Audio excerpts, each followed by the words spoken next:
50 millions de francs CFA, telle est l'enveloppe allouée par l'Agence pour la promotion de l'emploi des jeunes APEJ pour financer les activités génératrices de revenus des femmes et veuves des camps. L'octroi de cette ligne de crédit a fait l'objet d'une cérémonie solennelle à la place d'armes du 34e régiment du génie militaire de Bamako le 16 février dernier.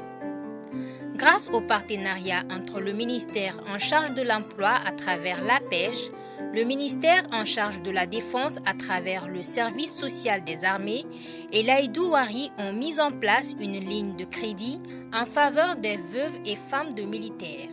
À ce jour, 53 projets ont été approuvés.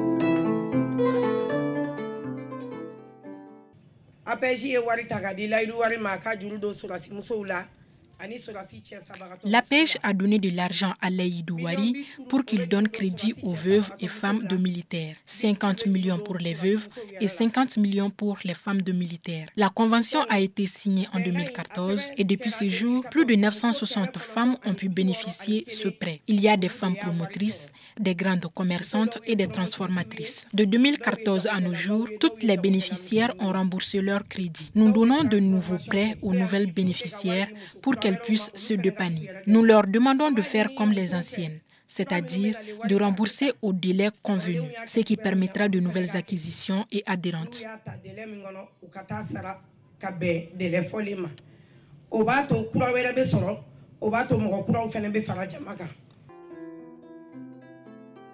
L'attribution de cette ligne de crédit vise à financer les activités génératrices de revenus des femmes et veuves des camps. Les projets retenus portent généralement sur la transformation agroalimentaire, la teinture dans les régions de Koulikoro, Sikasso, Ségou, Mopti et le district de Bamako. Le service social des armées et l'Aïdou Wari sont liés depuis plusieurs années par deux conventions de partenariat, à savoir la convention concernant le financement des femmes des camps qui a vu le jour en septembre 2014 et celle relative au financement des veuves des camps en juillet 2017.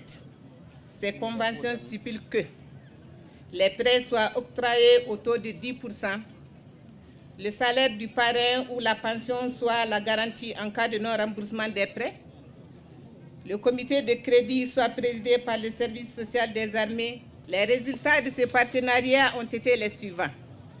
962 femmes ont bénéficié des prêts permettant leur insertion dans le tissu de production en vue de leur autonomisation à travers divers secteurs de développement local.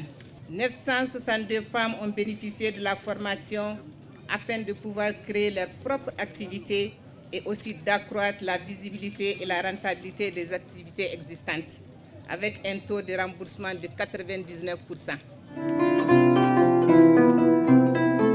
Nombre important d'actions engagées dans ce sens. La présente dénote de la dynamique intergouvernementale impulsée par les plus hautes autorités de la transition visant l'accompagnement socio-économique des femmes et veuves de nos militaires tombés sur le champ de l'honneur. Ce fut également l'occasion d'annoncer pour les cibles visées le financement de 100 kits d'emploi dans le cadre de la 3e édition de la Bourse de l'emploi et de la formation professionnelle pour un coût de 238 260 000 francs CFA.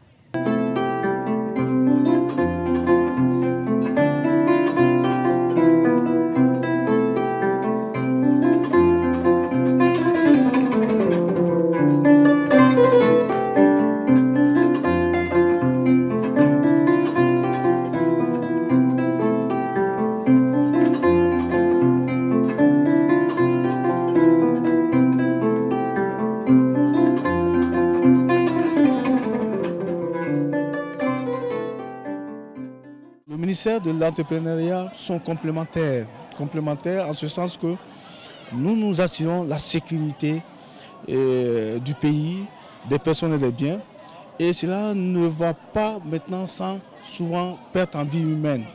Et ce qui peut nous aider à compenser, tant bien que mal, et vraiment à supporter ce mal des pertes de nos compagnons d'armes, c'est si nous soutenons les épouses qui restent, les enfants qui restent derrière eux.